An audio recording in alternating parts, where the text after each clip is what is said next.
Est-ce que quelqu'un dans la salle veut un peu rebondir, voilà, des initiatives que vous avez prises Peut-être Patrice.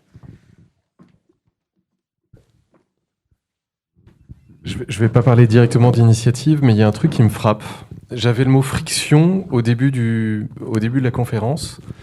Au fond, toute cette technologie, elle retire de la friction. C'est vraiment le jeu ultime, c'est de nous éviter d'avoir à résister. Et ce qui est intéressant, quand vous intervenez à la fin, il y a le mot regard qui est sorti dans vos paroles chacun. Au fond, la technologie a ça de terrible, c'est que elle nous a habitués à ce qu'il n'y ait plus de friction. Donc résister, j'entends, toucher le réel devient compliqué parce qu'on nous a éduqués à le lâcher. Et ce qui est intéressant, c'est que le regard est une friction. Dans les réseaux, à table, c'est difficile d'aller au-delà d'une certaine tempérance parce qu'on va s'attirer des regards courroucés. Et au fond, la technologie nous a retiré le contact du regard à nos réactions. On est auto-centré, on dit n'importe quoi, on n'en paye pas les conséquences. En tout cas, pas tout de suite. C'est intéressant comment dans la technologie, on peut faire revenir le contact du réel par la friction et le contact du regard par la friction. Peut-être que l'une des initiatives qu'on pourrait poser, c'est au moins se poser la question du regard que les gens jetteraient sur ce qu'on fait.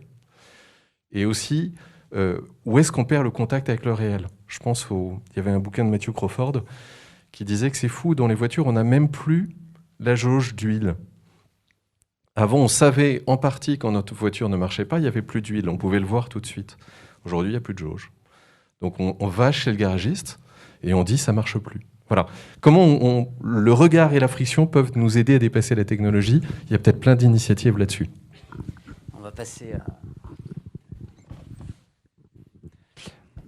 Merci beaucoup en tout cas pour vos interventions. Moi j'avais une question concernant le rapport à la loi, parce qu'il me semble en tout cas dans un certain nombre de religions, eh bien, il peut y avoir des courants qui insistent beaucoup sur le permis défendu et qui perdent peut-être aussi le sens profond en fait, de ce que c'est que le rapport à la loi, et notamment ce que vous dites aussi autour de la relation, du service de la vie.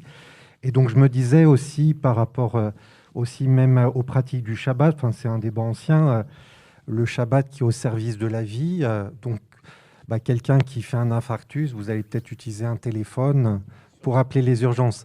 Et je pense que justement c'est important de le dire, parce que sinon on a quand même des formes en fait de permis défendus qui sont radicales et qui perdent de vue en fait ce sens-là. Et moi je suis assez sensible effectivement, peut-être dans un certain nombre de réseaux sociaux ou de présentations des religions, en fait, qu'il y a cette dimension, en fait, où il suffirait de faire ou de pas faire pour être, voilà, en relation avec Dieu. Et je crois que c'est un petit danger pour, en tout cas, au niveau des jeunes. Voilà. Vous avez raison, pardon, je réponds à votre question parce que je ne veux pas laisser d'ambiguïté. Vous avez raison, c'est la question d'absolu. Seul absolu, c'est la vie. Et donc le Shabbat, ça m'est arrivé. Dans ma synagogue, j'étais jeune rabbin à Reims, et quelqu'un fait un malaise terrible. On croyait que c'était la fin, d'ailleurs. Et quelqu'un a dit, j'ai ma voiture devant, je vais l'amener. Je dis, pas du tout. C'est moi. Je veux pas qu'on pense que j'ai envoyé quelqu'un supposé moins pieux que le rabbin. Ça devient une mitzvah, c'est un ordre religieux que d'aller le sauver. Donc j'ai pris ma voiture. J'ai pris ma voiture le samedi, j'ai mis dans la voiture d'urgence, j'ai foncé à l'hôpital de Reims.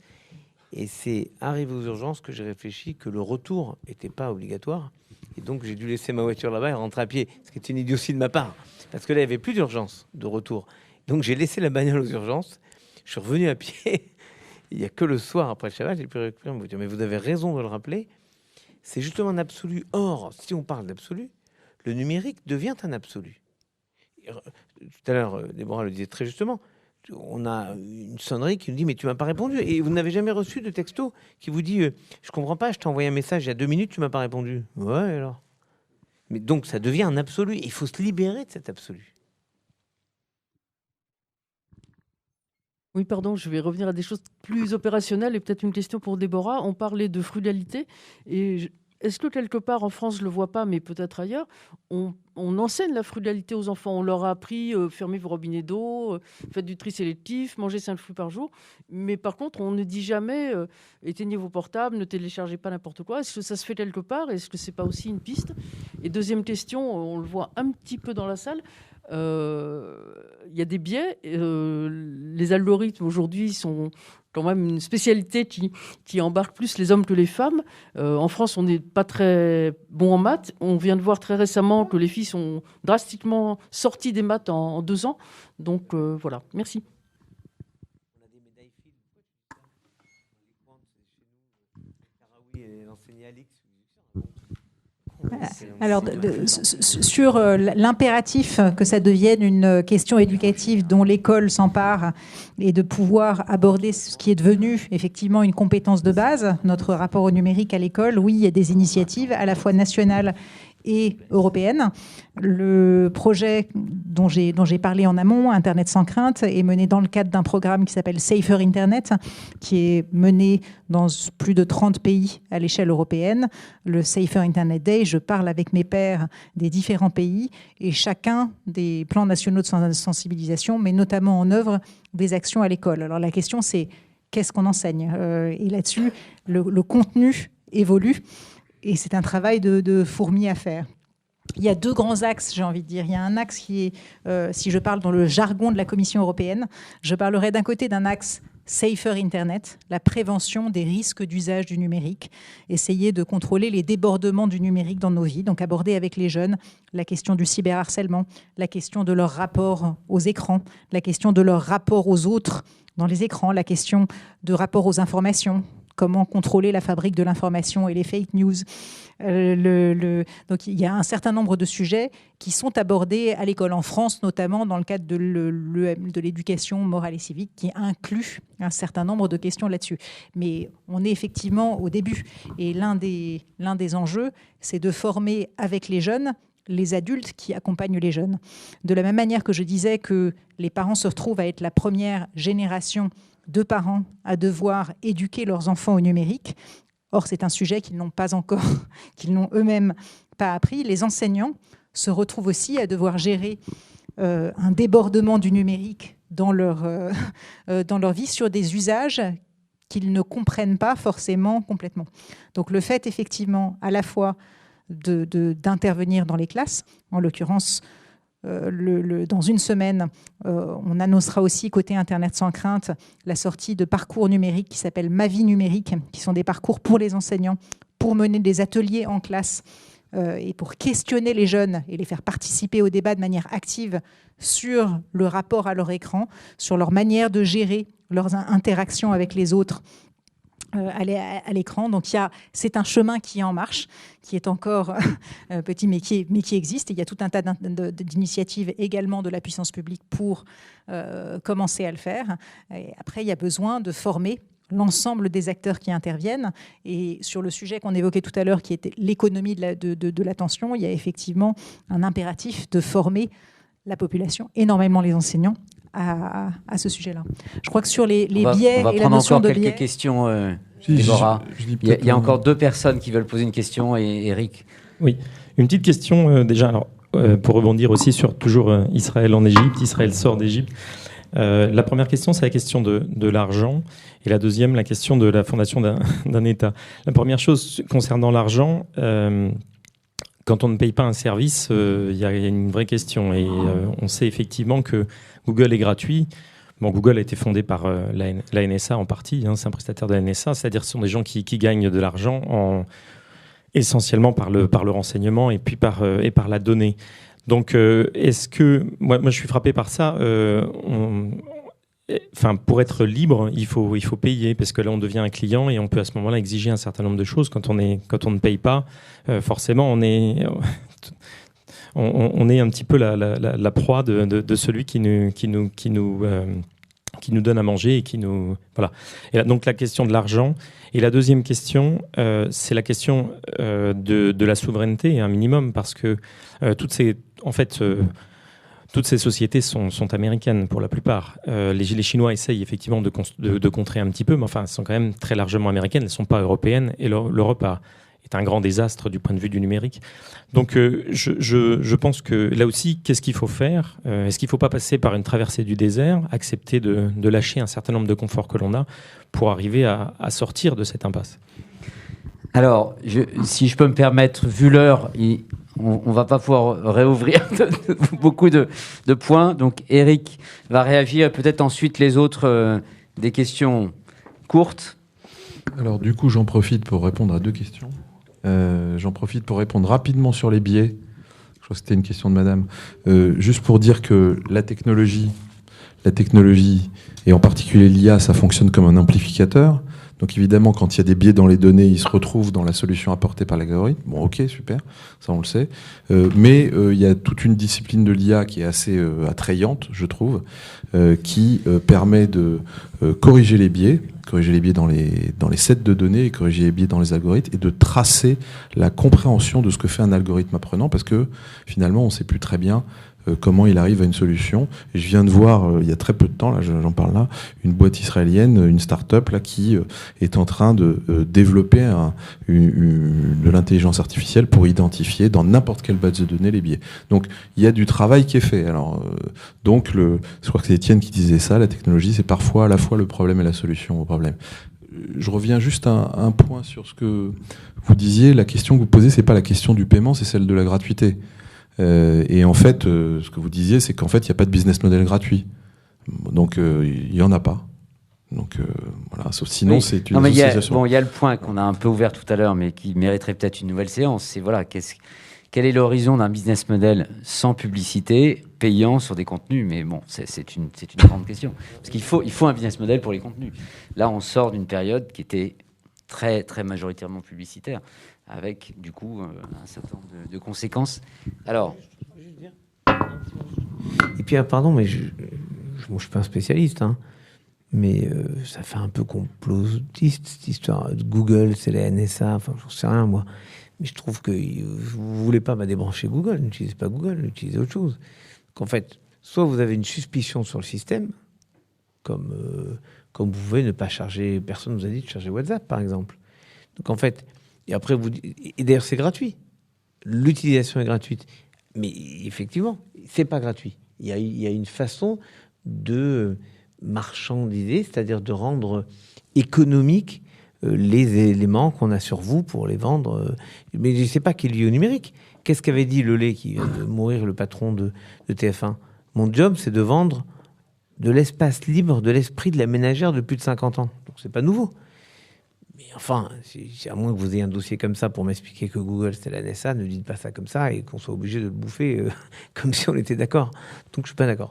Oui, mais là-dessus, si je peux réagir juste en live à ça, je pense qu'il est sain d'avoir une suspicion et qu'il est important d'avoir une suspicion qui n'est pas toute centrée sur ces dangereux étrangers qui nous gouvernent, mais que trop de puissance concentrée à un moment mérite en tout cas de questionner la place de ces acteurs et de regarder quelle incidence ça peut avoir et de questionner surtout dans nos usages.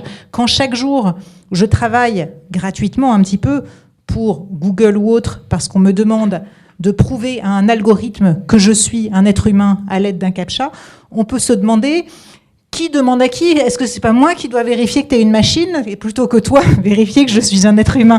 Je pense que avoir de temps en temps un questionnement de l'usage et un questionnement de la machine, c'est ça. Oui, qui est d'ailleurs la posture de Jacques Ellul, hein, qui, voilà, je veux questionner au lieu de devenir un fonctionnaire de la technique, je veux questionner l'usage. Alors, je voudrais quand même, il y a des gens qui lèvent le doigt depuis.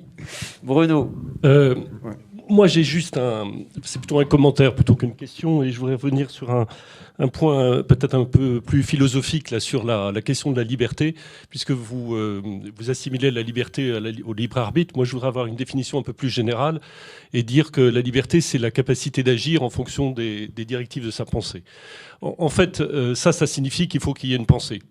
Et le grand problème qui se pose, c'est est-ce que nous voulons vraiment, est-ce qu'il y a la volonté, est-ce que nous voulons nous-mêmes être libres ? Et ça me fait penser à une citation du patron de Google, puisqu'on parlait de Google il y a juste ça fait un peu écho à ce que vous disiez sur Patrick Lelay. C'était il y a quelques années. Je pense que la plupart des gens ne veulent pas que Google réponde à leurs questions. Ils veulent que Google leur dise ce qu'ils devraient faire. Nous savons grosso modo qui vous êtes, ce qui vous tient à cœur, etc. Le pouvoir du ciblage individuel, grâce à la technologie, sera tellement parfait qu'il sera très dur pour les personnes de voir ou de consommer quelque chose qui n'a pas été d'une certaine mesure taillé pour eux.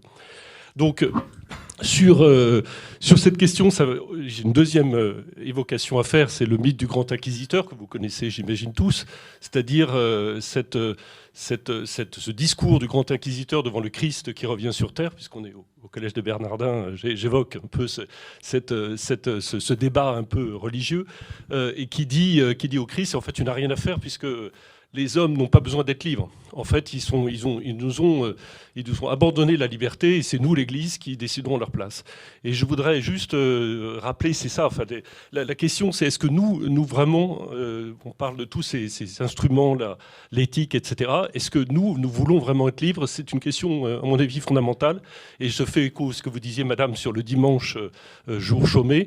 Qu'on se souvient des débats qu'il y avait à l'époque, quand je crois que c'était Sarkozy qui avait voulu forcer l'ouverture le dimanche, en fait, la liberté n'était pas un sujet. C'était l'économie, plus de travail, plus d'argent pour faire, etc. Donc voilà, je voudrais juste commenter là-dessus. Une autre intervention et on revient sur Oui, moi c'est un peu différent. C'est par rapport à ce qu'a abordé Pascal sur le regard, ce qu'il a dit sur le regard, la friction et le regard. Et je pense que ce qui est important dans le regard, c'est aussi le regard du visage. Il l'a évoqué quand il a dit que finalement le visage, c'est celui aussi qui m'interdit d'aller au-delà. Hein. C'est celui qui me dit tu ne tueras pas. Hein, ça, on revient à Lévinas sur finalement cette injonction du visage de l'autre qui m'oblige. Hein, et finalement, je pense que dans le numérique et dans la manière dont on communique par le numérique sans visage, il y a un vrai enjeu, hein, c'est de retrouver au-delà du numérique le vrai visage de la personne. Et je pense que là, il y a quelque chose à faire. Genre, par les outils sans doute, mais il y a aussi par la présence. Pour moi, il y a aussi un enjeu qu'on évoque peu, mais qui est que malgré tous les efforts qu'on fera, il y aura toujours des handicapés du numérique. Même si on évalue que c'était 30%, que c'est passé à 20%, il y aura toujours un reliquat, un petit reste de personnes qui seront radicalement... Et pour le coup, dans un monde numérisé, c'est une source d'humiliation fondamentale, radicale. C'est-à-dire, je ne suis plus capable de rien, je suis le moins que rien. Et pour moi, par rapport à ça, il y a un vrai enjeu, c'est l'accompagnement numérique. Et l'accompagnement, c'est forcément un échange de visage. Enfin, c'est un échange de regard. Donc, c'est le faire avec l'accompagnement numérique. Pour moi, il y a quelque chose de cet ordre qui peut redonner du sens de la fraternité. Hein, vous l'avez évoqué, parce que la fraternité, c'est jamais que finalement reconnaître l'autre comme par son visage. Hein, c'est vraiment par là que ça passe. Donc, pour moi, j'ajouterais cette dimension-là, c'est qu'on aura beau faire, il y aura toujours des handicapés du numérique. Et il y a un vrai enjeu derrière, c'est de redonner le visage d'autrui, le visage du plus vulnérable en particulier, à travers le halo numérique. Je veux juste un petit mot sur votre question et la première question sur le visage. Dans le tome 2 du livre incroyable, il y a 3 tomes de Christian Morel, qui est un sociologue qui a écrit Les décisions absurdes, comment les éviter. Dans le tome 2, il parle de la chute de la navette spatiale. Il explique qu'elle est tombée pour 2 raisons. La première, c'est que la réunion go-no-go, où on décide si elle part ou pas, cette navette, elle se fait en numérique, c'est-à-dire elle se fait pas, et c'était il y a très longtemps, elle se fait par intermédiaire on dirait aujourd'hui une visioconférence, et donc tout le langage réel du visage est occulté, parce qu'on parle, les gens ils voient un visage, mais on n'a pas les mêmes mimiques, et donc toute l'interprétation de tout ce qui est non-verbal ne se passe pas. La deuxième raison, c'est qu'il explique que tout le monde a dit go, espérant que l'autre allait dire no go. Le responsable des tuyères a dit go, il avait un petit problème, mais il a dit go parce qu'il était certain que le responsable des tuiles allait dire no go. Mais celui des tuiles, il a dit moi je ne vais pas passer pour le bouffon qui bloque le système, je sais très bien que celui du carburant, lui, il va dire no go. Et ainsi de suite. Et il n'y avait pas de femmes ? Comment ? Je crois... Non, alors la conséquence, Bon, elle est tombée. Christian Morel cite le Talmud en disant que lorsque dans une décision d'un tribunal, tout le monde est d'accord pour condamner la personne, on l'innocente. Parce qu'un système où il n'y a pas une personne pour défendre même l'indéfendable, ça ne marche pas. Et la conséquence, c'est qu'ils ont diversifié les arrivées, les types de personnes qui participent à ce type de réunion, pas que ce soit le même type de personnes avec la même pensée, et qu'ils ont systématiquement mis en place ce qu'ils appellent l'avocat du diable, quelqu'un qui va pousser chacun dans ses retranchements pour devoir justifier de ses réponses et d'aller chercher vraiment qu'il n'y ait pas une unanimité de façade et qu'un oui soit un véritable oui et pas un oui qu'on ne peut pas percevoir si on est en... Donc, même par le numérique, parce qu'on essaye de se dire on peut faire la réunion par Zoom, je vois bien qu'on perd beaucoup du rapport à l'autre qui passe par le visage, par la voix, par toute l'interprétation de ce qui n'est pas uniquement verbal. Il y a une chose, si je peux me permettre, que dit aussi Jacques Ellul, on a étudié à Espérance et Algorithmes pour des ingénieurs, pour essayer de mettre une petite limite à la fascination du système technique. Il y a une autre chose qu'il dit, c'est dans le système technique, plus personne n'est responsable. Par exemple, alors il parle d'une époque qui est moins informatisée, mais il parle de l'explosion d'un barrage. Alors, je suis sensible parce que je suis un ancien d'EDF, j'ai fait des calculs sur les ruptures de barrage. Il m'a dit le problème dans l'explosion de barrage, c'est qu'il n'y a aucun responsable. Il y a celui qui a fait la conception, mais ensuite il n'a pas construit. Il y a celui qui a construit, mais il n'a pas pris les matériaux. Il y a celui qui a apporté les matériaux, mais il n'a pas construit. Il y a celui qui exploite, mais il n'a pas construit. Il y a celui qui réglemente, mais il réglemente celui qui devrait construire. Et... Pardon ? Voilà. Et alors, c'est ça qui pose quand même question, si je reviens sur la réglementation européenne future de l'intelligence artificielle, sur laquelle nous avons consacré une séance il y a quelques mois, qui est censée responsabiliser les acteurs dans cette chose bienvenue qui consiste à dire que l'IA n'est rien que finalement le résultat de travaux humains, et donc ce n'est pas l'IA qui va être responsable, ce sont des personnes humaines derrière. Mais le problème, qui est le problème dont parle Ellul, c'est que qui va être responsable quand vous utilisez TensorFlow de Google comme usine à deep learning, quand pour faire tourner les algos, vous allez travailler sur un cloud. Pour ça, vous allez utiliser des mélanges de données de personnes différentes. Vous allez concevoir un outil SaaS qui va ensuite être utilisé par quelqu'un d'autre, qui va l'entraîner sur des données. Qui est responsable ? Donc là, on retombe dans le piège du système technique de déresponsabilisation qui est très fort dans l'IA, où les choses sont tellement artificialisées en chaîne que, voilà, qui finalement est responsable dans la machine ? Et donc, qui va peut-être se regarder dans le miroir en disant « Qu'est-ce que je suis en train de faire ?» Est-ce que c'est vraiment raisonnable ? Est-ce qu'il y a encore une ou deux questions ? On arrive sur la fin de notre débat. Vous m'entendez ? Ouais, parfait. J'aurais aimé juste poser une question concernant tout ce qui était actif, qui petit à petit se dématérialise. C'est-à-dire que moi, je suis dans le secteur des cartes Pokémon, et il y avait énormément d'aspects collection et tout ce qui s'ensuit. Il y avait une vraie identité dans cette collection, et même dans cet aspect achat-revente. Et on voit que depuis tout ce qui est vraiment l'augmentation de tout ce qui est l'utilisation on va dire, des actifs, que ce soit la crypto, que ce soit les NFT, tout ce genre de choses. Est-ce qu'on ne peut pas estimer justement que c'est néfaste et que ça devient limite un nouveau paradigme et un problème qui est un peu trop gros à gérer ? Enfin, je ne sais pas si vous comprenez un petit peu ce que je veux dire là-dessus, mais... Moi, je crois que comme tu le disais, Eric, tout à l'heure, la technologie et ces nouveaux univers ne sont pas néfastes en tant que tels. Et quand on pose des questions sur le fait de se dire peut-être qu'il ne faut pas y aller, quelque part, on ressemble un peu à la génération d'avant qui se disait « Ah, mais Internet, dans le fond, c'est dangereux, ça va remplacer les libres. Est-ce qu'on ne devrait pas l'arrêter ?» Je crois que le Web 3, les univers immersifs sont là. Ils vont exister, ils vont être un univers, ils vont être un paradigme. Donc la question, c'est comment est-ce qu'on fait pour qu'ils soient moins prégnants ? Comment est-ce qu'on fait pour contribuer à des conceptions, à des garde-fous, que ce soit au niveau légal, effectivement, au niveau de la réglementation, que ce soit au niveau de l'évaluation des consommateurs, des éléments qui permettent de pointer du doigt les déviations du système.